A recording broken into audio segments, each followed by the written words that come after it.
Startups are like babies. Babies are like startups. And I am presenting you 10 reasons why they are alike in an investor deck generic presentation, because that is all of the templates that I had on my laptop.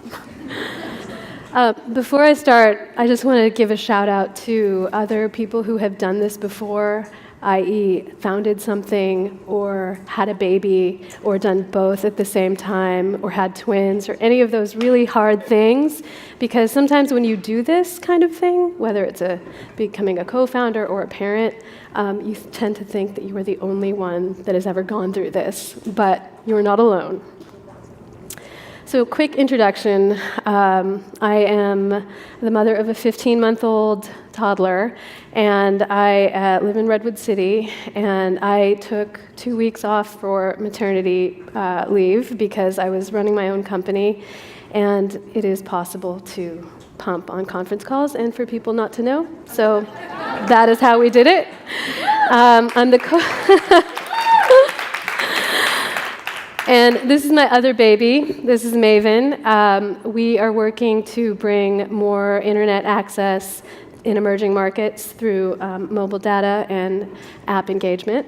And I'm very proud of our company, and it takes as much attention as my child. So the first reason that these two are alike is initial conception is so much fun. There's incredible passion, there's incredible creativity, everyone loves to ideate, everyone loves that fun beginning stage, and then the hard, unrelenting work comes, and you realize what you have signed up for, and there are no backing out. You have to do it, and you have to do it well. Number 2, they grow in unique ways. Every child has its own growth pattern. Every startup has its own. Some are slow starters, some are fast. Some babies are talking at 11 months, some are walking at 9. But you cannot take advice that is generic. You must take advice from people who understand your product, your personality, and your child's personality. Otherwise, it's not very useful. Number 3, the learning curve is endless. I think one of the things that, as a co-founder, I've found is we really kind of cling to these small hopes and these small incremental positive moments. Like user engagement is growing, and we're getting more customers. And with my child, it's like he's eating with a spoon, and this is all going well, and we're soon going to be sleeping through the night. And then you realize that you don't have it all figured out, but you think you have it figured out. And you will have it figured out in 6 months, but that isn't always the case. And it's an endless cycle of peaks and valleys of learning. Number 4, it eats up your surplus. Burn rate is a real thing, and you have to be very, very careful. As a seed stage startup, you cannot mess up here. It is not optional to do financial planning. And the same goes for childcare and toys and diaper, and especially Amazon Prime. I cannot believe what you have done to my finances. Number 5, never enough. No matter what you do, you're not doing enough. You never get to 100% ever, no matter how much your co-founder or your co-parent is doing, how much the nanny is doing, you still never complete the day's tasks. And the same goes for co-founders and everything that you have to do in a day.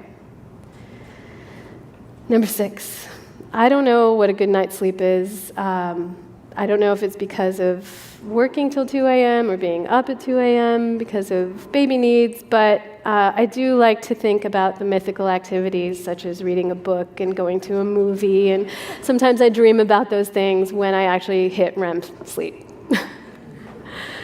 Number 7, this is very critical. Never hire out of desperation. This is the single most important rule for a startup that's in its early stages. You must capture the best talent that you can find before someone else does, and you must, under all circumstances, never hire someone that you don't feel 100%, because it's a house of cards, and you need someone that you can rely on. Number 8. Always use user test and rapidly iterate.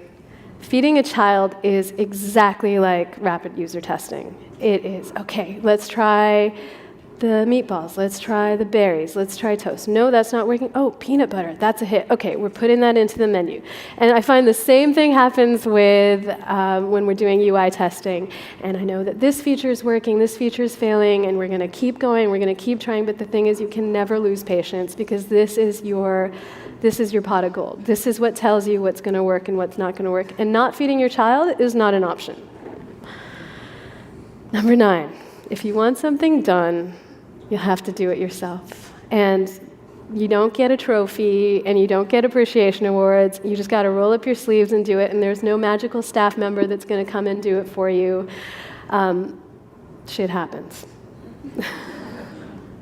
Number 10, you need your tribe. There are only, well, let me put it this way. Babies and startups make liars out of all of us. When you are talking to people, you got to tell them that it's going well, no matter what, especially if they don't know you very well. Yeah, everything's great, super positive. My baby's great, my startup's great. Let's all just, but then there's people that you can actually really talk to, and you need your tribe, because that is so important for sanity. So yes, it is hard work, but the payoff is incredibly great. Every day the payoff is good, and the personal growth that comes out of becoming a parent for the first time or becoming a first-time co-founder is not something that you can get any other way. But don't do it unless you're entirely ready for total change. That's all.